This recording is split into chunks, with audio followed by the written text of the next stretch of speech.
Hey everybody, Eric Nathy with MountModernLife.com.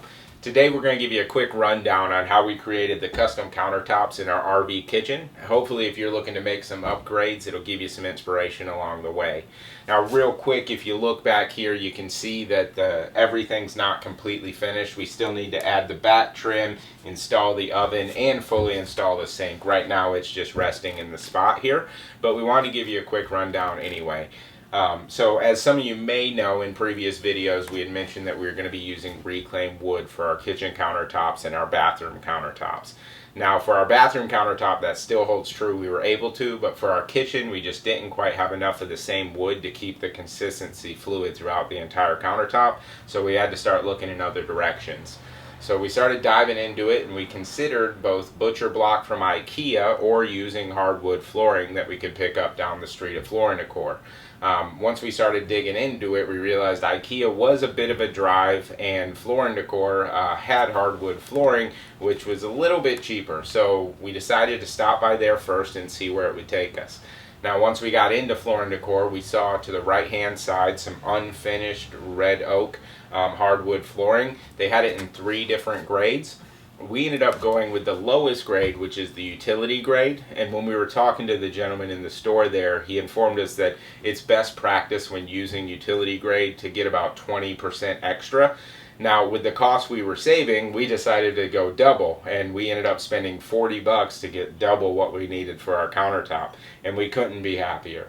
Now with the utility grade, I will let you know that it was a bit difficult. A lot of the pieces that came in the bundle weren't usable, and that kind of stunk when we wanted, say, a specific grain to go next to another specific grain, only to find out that, you know, the tongue and groove didn't quite match up.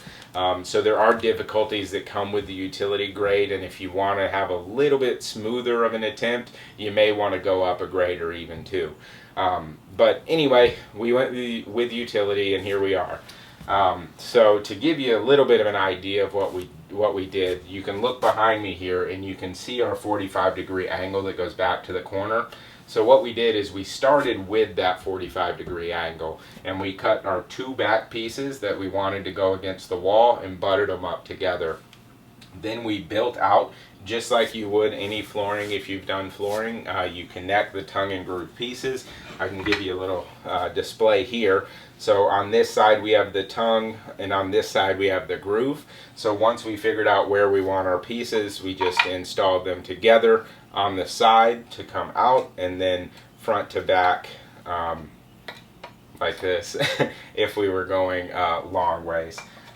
But then we kept coming down the entire 45-degree angle, building out, and then cutting the pieces around the holes that we needed. Fairly easy process. Now, before we even did that, we did create a plywood-based cutout to put down here, which made it easier to adhere the hardwood flooring to. And to do that, we actually used Gorilla Glue wood glue. Now one thing that we did, and we would highly recommend this, is that we went ahead and cut all the pieces and lined them all out and put them all together before touching any glue. That way when we looked at our countertops, we may have overhangs here or overhangs here, but we saw the basic gist of the design and how the wood grain was going to lay together. And then we went about cutting off the edges, making sure everything was the same size. And at that point we went piece by piece, gluing underneath the individual hardwood flooring pieces, and did it all. Now once it was all glued down and good to go, we took our nail gun, our Ryobi Airstrike, and put additional nails in there to attach to the plywood base we put underneath. So after that we have the hardwood flooring down, and with our utility grade we had quite a few knots, and some of them, if you do go with the utility grade, have pretty large knots, so you're going to have to decide if you think those are going to work for you or if you want to just skip them altogether. We decided to use some of the smaller knots but not the larger ones. So with the knots that we had on there, we used our epoxy, and we filled them in and let them dry for about 24 hours before we sanded or did anything to it, and then that just filled in the knots with a clear liquid. As far as the wood filler goes, for different, stress cracks and things like that, we used wood filler to fill that in. And then so now our epoxy was dry, our wood filler's been in and had time to cure as well. And then we took 150 grit sandpaper and sanded down the surface of the countertops.